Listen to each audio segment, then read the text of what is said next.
Special welcome to folks on OneSpotMedia.com. Up first this evening, the National Council on Drug Abuse is this evening sounding the alarm as an emerging mixture has been making the rounds in high schools, causing problems for students and their caregivers. The mixture, popularly known as lean, has many harmful effects, forcing parents and teachers to be on the lookout for what is developing into a crisis. Officials from the National Council on Drug Abuse now have statistics, but the stories are cause for concern. TVJ's Herman Green explains.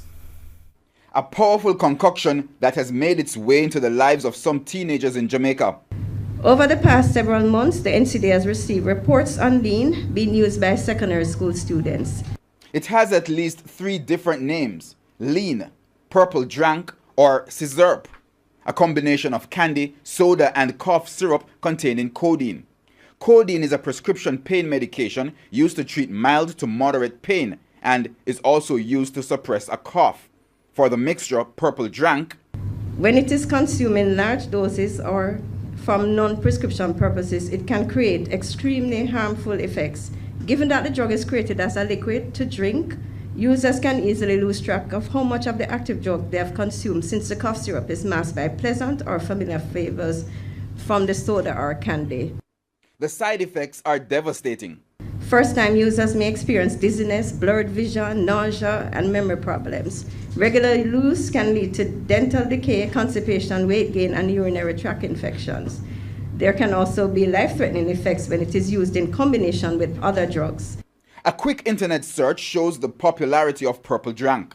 The drug codeine, found in some cough syrups, has been so addictive it forced some countries to act. In May this year, the BBC reported that Nigeria announced a ban on the production and import of cough syrups containing codeine. In 2016, India also banned multiple brands of cough syrups containing codeine following reports of addiction. Back in Jamaica, Colette Curlew, Director of Client Services in the National Council on Drug Abuse, gave this charge to community members, parents, and children.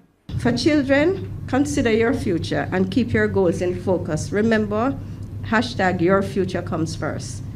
For parents, set the example that you want your children to follow. Know their friends and whereabouts, spend quality time with your kids, have meals and play with them. This is our greatest protective factor against drug use, strong family bonding. In the meantime, authorities are keeping tabs on other emerging trends, such as mixing cigarette or ganja with embalming fluid. Detective Inspector Sheldon Colson says the police continue to target the illicit drug trade, including the use of couriers to transport small amounts of drugs. One challenge we have with that is how packages are sent, what mechanisms are in place in terms of identification and so on. You make the detection, investigation becomes a problem. Can't identify anybody at all. So those are systems that we are trying to ensure that it is fixed. Herman Green, TVJ News. The parliamentary opposition is again blasting the government for its failure to move quickly in addressing issues at the state-run oil refinery Petrojam. Opposition leader Dr. Peter Phillips says hiring a new board of directors is simply not enough. TVJ's Kalisha Williams reports. The spotlight is on Petrojam, and the opposition is not letting up the pressure to get answers on what is happening at the state-run oil refinery. Opposition leader Dr. Peter Phillips latched onto the issue while addressing residents at a function in Greenvale, Manchester on Thursday. He reiterated a call from his party for the police to be brought in to investigate. He wants that probe to be done quickly and the findings made public. I would urge the new board immediately to conduct a forensic audit. That is to say, an audit that can tell us where monies were spent, who got the monies, what was done with it, so that the taxpayers of the country can be clear what happened to their resources. Dr. Phillips said it was not enough to appoint a new board. He wants the government to take responsibility for the overspending and allegations of impropriety at the refinery. You have appointed new directors in the place of old directors of Petrojam and think that that will represent a sufficient accounting. The question would arise, if there was no board meeting for 9 months? Who was giving directions? Representatives from Petrojam and the Energy Ministry are now gathering information and will make a report to Cabinet on the matters on Monday. But for Dr. Phillips, that alone may not be enough. It says in the good book, there can be no forgiveness, no remission of sins without the shedding of blood. No, we don't mean blood literally, but some price will have to be paid by the people who are responsible. Kalisha Williams, TVJ News. Meanwhile, the government has launched a staunch defense of its response so far amidst claims that it asked the permanent secretary in the Ministry of Science, Energy and Technology to investigate the state-run Petrojam. The Office of the Prime Minister OPM issued a statement on the issue as calls for a police investigation into alleged improprieties mount. More in this report. The OPM release slammed the opposition PNP, arguing that the party is disingenuous about a cabinet request for Petrojam report from the permanent secretary in the Ministry of Science, Energy and Technology, Hilary Stewart-Alexander, following the explosive revelations about the operations of the state-owned oil refinery. The government tasked the permanent secretary to prepare a report on the various allegations. The opposition has viewed this as inappropriate, arguing that the breaches in the Petrojam crisis stem from managerial and oversight weaknesses for which the PS must take responsibility and should not be the investigator. In hitting back, the OPM explained, quote, "The cabinet has not asked the permanent secretary to undertake an investigation. The permanent secretary, it explained, is expected to compile relevant information and documentation and present it to cabinet at its next meeting. That is expected to be on Monday." It also stated that as the country awaits the Auditor General's findings, the Prime Minister and the Cabinet are seeking to have more in-depth understanding of the allegations and issues affecting Petrojam. This so it can give better guidance to the newly appointed board to correct immediately any policy gaps, administrative shortcomings or governance weaknesses that may exist, and to secure for the public accurate information on matters of concern. Janella Precious, TVJ News. The Jamaica Agricultural Society, JAS, is the latest entity to add its voice to growing concerns about the recent slide of the Jamaican dollar. President of the JAS, Norman Grant, says that 250,000 farmers and fisherfolk across the country will be affected. It will lead to increased movement in the price of inputs such as fertilizer and chemicals. And we would certainly like this to be examined by the government. He's proposing the establishment of an agriculture development fund supported by a special tax on imported agricultural produce to support farmers. That fund should be used as a stabilization fund to support the farmers and the agricultural sector in situations like these. One, where there's a disaster. Two, where the movement of the oil price and the movement of the dollar leads to increase in the input costs, so that there can be an increase of government support to the farmers. He's calling on Agriculture Minister Audley Shaw to establish a committee to look at the impact the current weakening of the dollar is having on farmers and provide assistance to those affected. On Tuesday, the US dollar traded at a record high of $132.99. Two members of the government are urging the tourism industry to increase its spend on local agriculture and manufactured products. Minister of Industry, Commerce and Agriculture Audley Shaw and member of the Economic Growth Council Aubin Hill were both critical of the tourism interest and its failure to buy more local products. We give you all kinds of concessions and waivers to do your hotel business in Jamaica, and we've given you. So we're not arguing about it. So what do we get back? You know what we get? We get people buying beds to put in hotels in Jamaica, and not one of our bed manufacturers can get their beds into the hotels. We get carpenters being imported into Jamaica to do carpentry work. He urged the tourist industry to work closely with farmers and manufacturers to boost growth. However, meanwhile, Mr. Shaw revealed that Jamaican farmers and manufacturers are only responsible for 20% of what is used in the tourist industry. Coming on the planes that the tourists are coming on, and we brag about 4.3 million tourists that arrived last year. That's unacceptable. So that has to be worked on. Both men were speaking at an American Chamber of Commerce forum this morning in Kingston. A top story today. Teachers and parents worry about students misusing and abusing cough medicine to get a high. And still ahead, Security Ministry attempts to refocus students away from crime. And in business news, everything fresh lists on the stock exchange and promises to buy local. We'll be right back. Welcome back. Continuing the news, the double murder of an elderly couple in Mount Pleasant, Portland, has community members expressing fear and disgust this evening. The bodies of the two seniors were discovered this afternoon. TVJ's Herman Green reports. Community members in Mount Pleasant, Portland called him Uncle Charlie. Charlie Anderson, a senior citizen who was born in Jamaica but had been living in England for over 50 years, was found dead outside his Portland house on Friday. He and his wife, a British-born woman, came to visit Jamaica just a few weeks ago. And after we hear that what happened to him, we run come, and when we run come, we come meet the people them down at bottom there, and then show us see the body down there. So his wife's body was then discovered face down on the veranda. It's still not clear what happened, but we were told that their attackers also set fire to one of the rooms.